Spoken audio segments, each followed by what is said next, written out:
A couple of versions of events after a boat crash in Sag Harbor. I'm Joe Shaw. This is 27 Speaks Behind the Headlines. This is our weekly chance to sit down and talk with staff members from the Express News Group, talk about what was in the papers this week. That's the Southampton Press, the East Hampton Press, the Sag Harbor Express, and at the website 27east.com.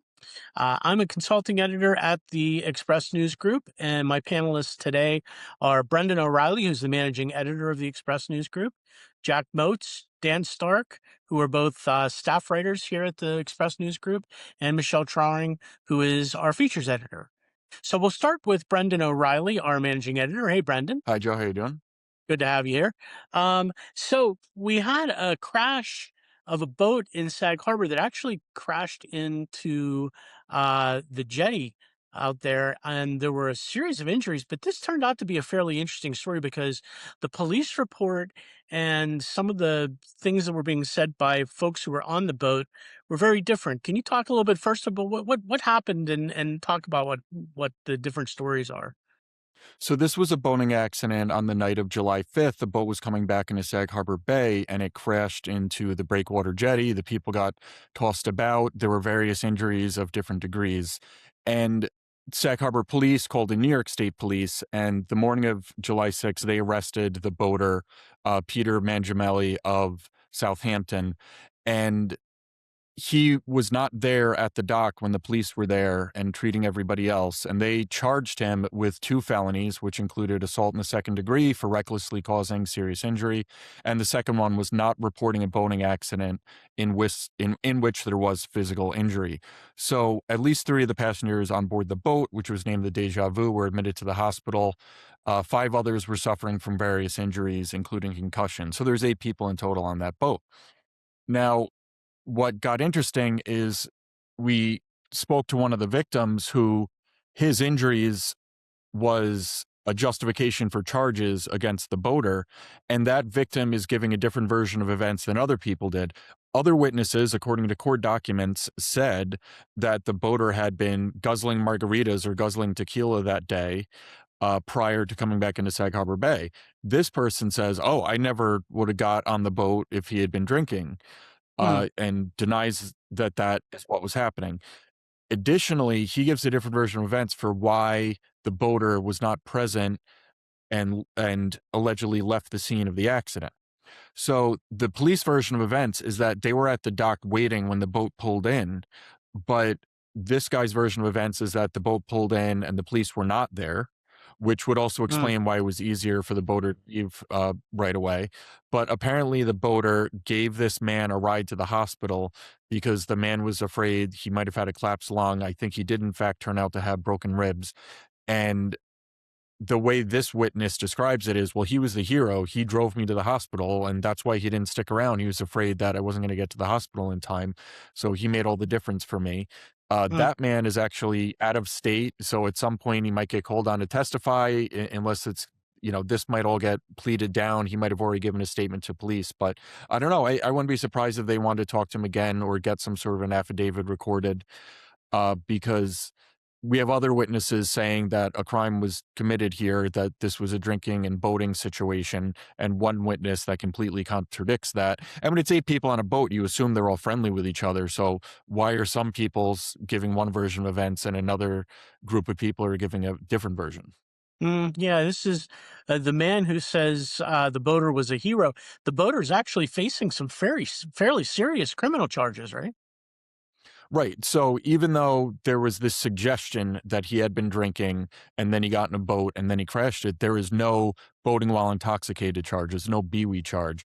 In fact, part of the reason they couldn't even have tried to charge that is because he wasn't present at the dock. He turned himself into police through his lawyer the following day. So the suspicion is if somebody runs from an accident and they don't show up in front of the police until many hours later, is the reason that they were absent for many hours because they were sobering up before they turned themselves into police so they wouldn't be subject to alcohol related charges? Or is the reason he left because he had to get his friend to the hospital, and when he was done at the hospital, he didn't just go back to the site of the boat crash because, what was he how was he going to make himself useful at the site of the boat crash at that point? He'd already kind of done his part by taking somebody to the hospital. One of the things that was surprising to me about the narrative of this story was that this boat collided with the breakwater, it to a degree that it caused all of these injuries on the boat, but the boat was still, he was able to get that boat to another, dock somewhere, right? It didn't actually, Right. it didn't, stop the boat. He was able to get the boat to another dock. Right. The charging documents state that the boat was being operated at an unsafe speed, which is police speak for saying speeding. Mhm. So if it sped into the jetty, it would have been enough to really throw people around and jostle them, but it wasn't enough to destroy the boat, disable the motor. You know, it's not like being in a car and hitting a wall at a high speed and then your car is pretty much wrecked. You're not going anywhere else with that. It's a boat. It still floats. If you can get a little power into the engine, you could scoot yourself back to the dock. Got it. So is this gentleman in, custody, or is he out on bail, or how does this work?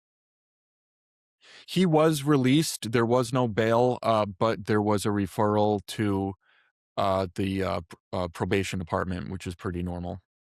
Yeah. So this will be an interesting case to keep an eye on, because it was so far the most serious incident on the water this summer. And boy, when you have an incident where 8 people are injured to some degree and 3 people are hospital, it's hospitalized. It's a pretty serious injury. Um, so we'll keep an eye on that as it goes through the court system, I'm supposing. Yes, with these things, it's often the case that these things get pled out prior to a trial happening. But if it does come down to a trial, we will be there. So thanks for being here today, Brendan. We appreciate it. Thanks for having me. Let me bring on Dan Stark, who is our Southampton Village reporter, as among other hats that he wears. Hey, Dan. So Dan, we've been talking about Southampton Village quite a bit lately, and we talked about it a little bit last week. And it seems like the friction that this latest election brought about is really just escalating. Now, the battle this week was between one particular trustee and the mayor, and it was over something very specific about what the mayor's powers are. Can you kind of explain what the dispute is? Sure. So, as some context here, after June's election, Willa Bernstein was elected to the board. She's a former member of the planning board. And this was a pretty big shakeup to the board here because she effectively unseated Deputy Mayor Len Zananti, who was the reliable right hand man of Mayor Bill Manger. And last week, with the organizational meeting of the village board and then the regular Thursday meeting, we're already seeing a very different village board here. Bernstein and Manger, in particular, have had multiple exchanges at this point. And one of the big things that Bernstein has been challenging Manger about is she has asserted that the power to appoint members to the Board of Architectural Review is not it lays with the entire board and not just the mayor. What her justification has been, she has cited Chapter 116, Article 6 of the Village Code. The code says that, quote, the municipal legislative body may remove any member for cause after a public hearing of the ARB. And she has argued that because the code gives the board the power to remove members of the ARB, there's this implied power there that the entire board holds the power of appointment. Now, Mm. Manger has disagreed with this. He has cited Section 400 of the New York State Village Law, which basically says that the mayor has the power to do this. So this has been a huge topic already, and it's impacted some appointments here. There's been 2 members of the ARB, Nina Edwards Anchor and Kathy Buxton, whose their appointment were on the agenda at both of these meetings, and both of them are still in holdover status right now. Neither have been reapproved to the board here because there's been so much discussion here about this so far. So let me be clear. Willa Bernstein is maintaining that this is different. The Board of Architectural Review and Historic Preservation, which we always refer to as the ARB, is a different board from the planning board, the zoning board of appeals. Those are the other regulatory boards in the village. And the assumption is that the mayor makes the appointments to those boards. But Willa Bernstein is saying the ARB appointments are something different. Do I have that right? Yes, she has said multiple times too that this does not apply to the planning board or the zoning board of appeals. This is only about the ARB right now, where all the debate has been so far on this. She is an attorney, we should point out, and she was elected to the board in part to bring a little more transparency. Is she making the case that that's what this fight is about, that it's about bringing more transparency to how the board operates? What's the reason behind her raising this issue? I think that's certainly part of it. In a follow-up conversation I had with her, she had kind of expressed that previous iterations of the village board under Bill Manger's tenure have basically, just rubber stamped these nominees that he's put up for the various boards. So I think she's trying to change that there. It's also been interesting too, because this kind of split has not just been limited to this discussion about the ARB. There were also a pair of dueling resolutions on the agenda at Thursday's meeting regarding annual review of the attorneys for the land use boards there. And there was a version sponsored. There were two different versions, one that Manger supported and then another that Bernstein and trustee Ed Simeone supported. The one that Mangers supported said that the review would have been done by the chairs of the land use boards. He argued that they're more familiar with what's going on those boards and would be better suited to do so.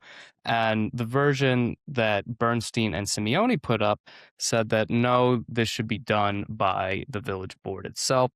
Now, there was a lot of discussion about this that went back and forth, but ultimately neither resolution passed because trustee Rob Coburn decided to abstain, leading to neither resolution getting the necessary 3 votes to pass there. So the village board was very divided on this issue.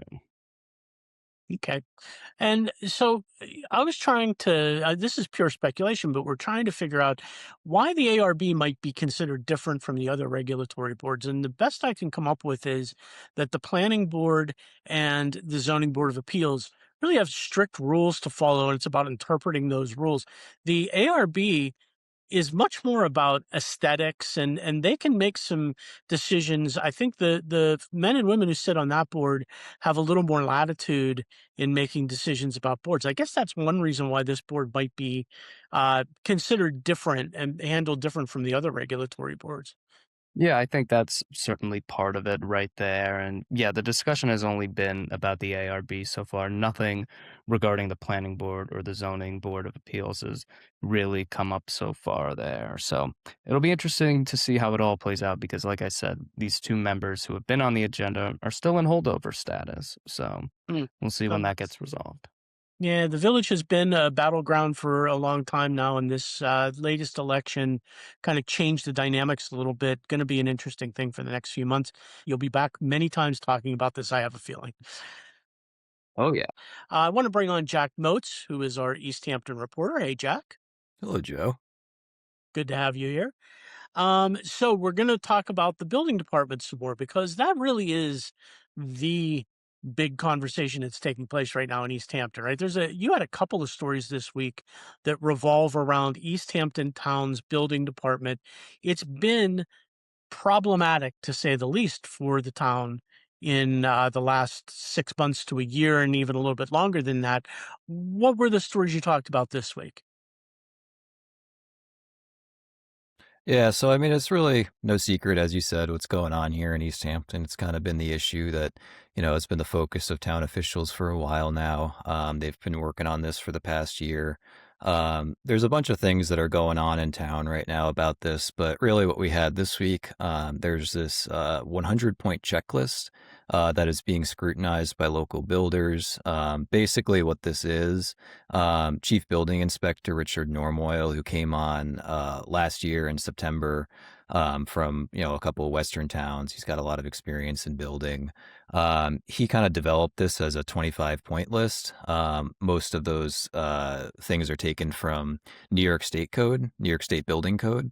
But over the years, it kind of expanded to become this, pretty big list of 100 items that, he would use to train kind of young and more inexperienced staffers who are kind of trying to get up to speed. And there's a couple people like that in this office right now, right? I mean, they kind of revamped the whole thing. They've restructured the whole thing. And there's a couple of building inspectors who have been kind of using this list. And Norm Oil himself has kind of been, putting it out there. So basically, it was made public a couple months ago because, the public was saying, okay, if you're using this list, maybe we should know what's on it, right? I mean, most of it is just pulled from town and state code. But, they wanted some clarity so that they knew what they should be having on their applications so that they didn't apply for a permit, have it rejected because they didn't know that they were going to be required to put this point onto their application. Right. So it became public probably about 2 months ago, 3 months ago. And, since then, some builders have kind of taken issue with it, right? So the business committee penned a memo to the town board to kind of say that maybe we should be, or maybe they should be delaying implementation of this list until after the backlog is cleared. The backlog's been a problem for a while now. So they kind of are saying that, builders have always been responsible for building to code, whether or not that's shown on the building permit. And the town perspective is that everything that's on this list is pulled from town and state code. So, I just want to read this quote that says, because these are existing code requirements, there is no new implementation to delay. So that's in response, that's the town spokesman, Patrick Dorenze, and that's in response to, them wanting to delay this implementation until the backlog is cleared. So it's kind of a little bit of push and pull. And part of it is trying to get the building community up to speed on what is being required to put on these applications. So that's one thing that happened this week. Another is there's this 15-day code. Basically, it's a shot clock by which the building department is mandated to make a decision on permit applications within 15 days. They've already been sued on it once, and now they've gotten sued on it again. A town is trying to figure out what to do with this code. They're kind of an anomaly among neighboring communities in requiring a hard deadline to review and make a decision on applications. That's not really a thing. Most others are much more vague. Some of them say it has to be reviewed within a reasonable time, something like that. So they're trying to figure out what to do with this code. There's another lawsuit that popped up. This one's over a vacant lot in Wainscott. Someone's trying to, get a building permit to build on that. So that's going to be interesting to see what happens there. There's these two lawsuits kind of playing out. One is pending appeal right now. This other one just happened. So we'll be following that. And yeah, it'll be interesting. Yeah, I mean, this is all going to the point of trying to free this backlog in the building department, right? That the town has really talked about the fact that they've had to hire people, they've had to do a lot of other things. For a small town, it's an incredibly busy building department. Richard Normoyle really has his work cut out for him. Yeah, they all do. And to their credit, they've basically completely restructured this department. They added a bunch of positions. They're now one of the very few communities or municipalities that has both a chief building inspector at the top and a principal building inspector right below. So Norm Oil himself was just promoted from principal building inspector to chief building inspector. And he's going to, I believe the position is vacant. I don't think they've filled it yet, but he's going to be having a principal building inspector working right below him. And, the kind of thinking there is that they're going to have additional senior staff in this department to kind of guide what's going on. There's also, it bears mentioning, I had a story this week. There were some questions about the certifications, the state certifications of Richard Normoyle, the building inspector. The town sent a copy of, his resume and the list of certifications. The question kind of stemmed from why his name didn't appear in these state records. I don't think we can really say for sure why that is right now, but it's going to be interesting to follow and see what happens with that. But the town did send a copy of his certification, so anyone who wants to see them, we have them posted online on 27 East. And same with the business committee memo that they sent to the town board over this 100-point checklist. We also have that online if anyone wants to read it. They've acknowledged the discrepancies and say that they're looking into it with the state to try and figure out what happened there. So good reporting, Jack. We will keep an eye on it. We'll talk with you again about it in the near future. Appreciate your reporting. So it's time for our silver linings story of the weekend. For that, we bring in Michelle Trauring, our features editor. Hey, Michelle. Hey, Joe. Good to have you here. So you wrote this week about the keynote speaker at the Ellen Hermanson Gala that's coming up. It's one of the big galas of the summer, and it's been a part of the Hampton summer for decades now. But this is really an important moment for the keynote speaker who's celebrating sort of an anniversary along with the Ellen Hermanson Cancer Center. Talk about that. Yeah. So, her name is Geraldine Lucas. She wrote Why I Wore Lipstick to My Mastectomy, which is exactly what it sounds like. She did, in fact, wear lipstick to her mastectomy, as well as many other key events in her life. And when she met Julie Ratner, who co-founded the Ellen Hermanson Foundation in 1995, she realized that there was this incredible serendipity between the two of them, because that's the exact year that she was diagnosed with what's now known as triple negative breast cancer, which is a really gnarly form of breast cancer. She was only 27 at the time. There was a very real possibility that she was not going to survive. And not only did she survive, but she's been in remission ever since. And so when she heard about the Ellen Hermanson Foundation and the incredible work that they do in early detection, education, and breast cancer treatment, they've funded over $6 million of money toward these causes. Geraldine said, "What can I do to be involved?" And so now she's the keynote speaker, and she's going to share her incredible story at the gala, which is being held on Friday, July 24th at the Bridgehampton Surf and Tennis Club. So it's going to be an amazing event. It is every year, but Geraldine is such a character. She's so spicy. She's sassy. She's fierce. Like, I would go to the gala just to meet her. Like, she is really, really cool. She's like the big sister that you've always wanted.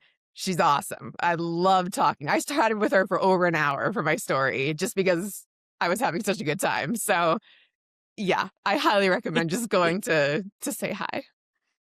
It came through in the writing too. I think she really jumps off the page the way you wrote about her. She's got such an energy to her, which I suspect is a perfect message for this gala, because the Ellen Hermanson Center is all about providing cancer patients with reasons to be optimistic, with reasons to say that this is a disease that you can fight. And she just by being there and speaking and celebrating this anniversary is sort of living testimony to that. She absolutely is. She is. And she's the first one to say that, every now and then she gets scared. She gets scared that it's going to come back, and that she's going to have to do this again. But until then, she's here for women who are going through it themselves. She said at the end of every speech she gives, she says that she will go with any woman who's scared to their mammogram. And she feels like she's this sort of like inverse good luck charm, that she went for a mammogram. She got really like the worst news you could possibly get, and she's still here. So she said to me, put my number in the article. Like, I stand on this, that I will go and hold any woman's hand who needs it. And I think that that's so amazing. She's truly a living testimony to what the Ellen Hermanson Foundation stands for, and really just the perfect keynote speaker for this event, which She is their biggest embodies it, fundraiser really. of the She year. she is Yeah, yeah, she just embodies what the center does, and I think it'll be wonderful to celebrate her at that gala. This is one of the major fundraisers for the Ellen Hermanson Cancer Center for the entire year, as so many of these parties are during the Hamptons summer.